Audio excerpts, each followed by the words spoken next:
Now let's take a look at the code for our Watson News app. This is a Node.js app using npm, so we have a package.json file containing all of our dependencies. It uses the Express server-side web framework and React.js for the front end. If you're not familiar with any of these technologies, I would strongly urge you to take a look at some of the excellent tutorials available online. That's sort of outside the scope of this code walkthrough. And just a heads up, all of the apps we will be building in this Watson Discovery Learning series will be using a similar setup. Okay, so let's get started. First off, let's look at the file structure.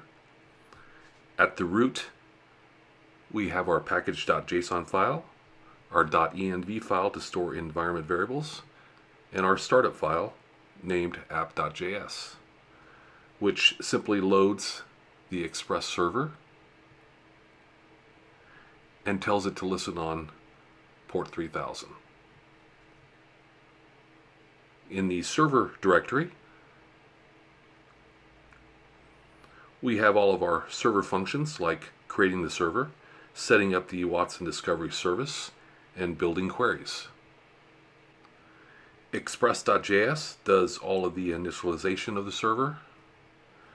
It sets the view engine, which will be the React.js views, and it sets the CSS and image directories. The rest of the setup is for bundling the front-end JS files for each of our web pages, which we have two of, trending and search. Index.js initializes the Watson Discovery service. It calls list environments API as a sanity check to make sure the environment and collection are valid. It then creates the Express server and then defines all of the routing endpoints to handle client requests. And as you can see, we have multiple endpoints for both the trending page and the search page. Watson Discovery Service.js connects to our Discovery service. Note that the environment ID and collection ID are set to use the Watson Discovery News collection. Query Builder.js is a simple wrapper to build the actual query that will be sent off to the Watson Discovery. Here we build the request with the proper params, and note that we always print the entire object to the console for each request. This makes it easier to debug and understand how the queries work. Now let's take a look at the source directory, which contains all of our React.js components. The structure should be easy to follow. There are three main subdirectories, one for the search page, one for the trending page, and one to hold common components. Both the search and trending directories contain an index.js and main.js file. Main contains the rendering for the entire page, which includes the subcomponents found in the same directory.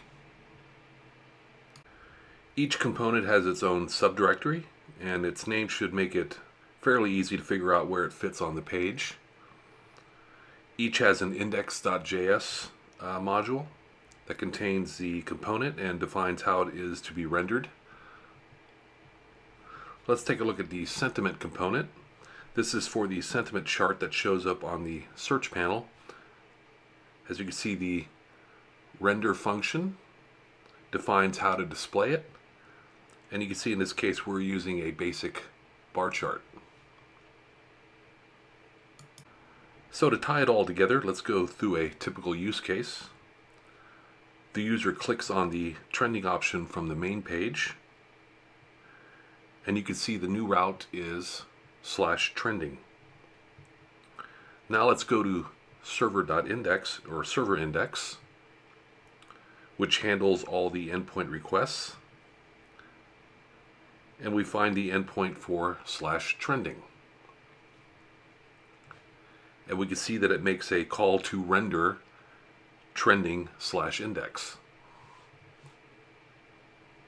If we go to source trending/index, we see that it simply renders main. If we go to main, we see that when it is mounted,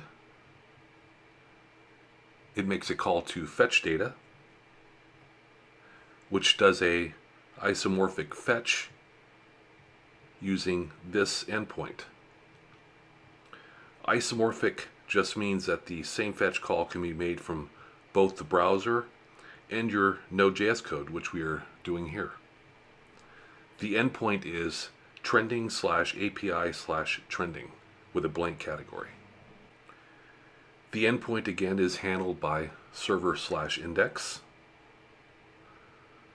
So here is the route we sent, trending/API/trending. So we basically builds a query using our query builder and sends that to Watson Discovery. So finally, let's go back to source trending main, and you can see where we take the results from that discovery query and display them here.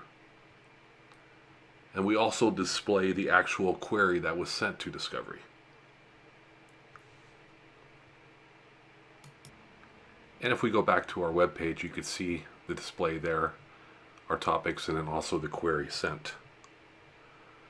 So that completes the walkthrough. You should now have a good understanding of the code structure and how it all works.